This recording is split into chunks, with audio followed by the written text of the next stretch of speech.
this one is nice, but how much it is? It's a famous brand of lipstick, ma'am. It's cost 100,000 rupiah. Wow, that's expensive. I thought it was around 70,000 shekels. 70,000 rupiah. This is a good lipstick. It lasts a long time. The color is also very good. 70,000 rupiah is good cheap. How about 95,000 rupiah?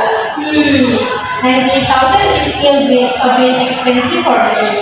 How about 80,000 rupees? I want to buy two.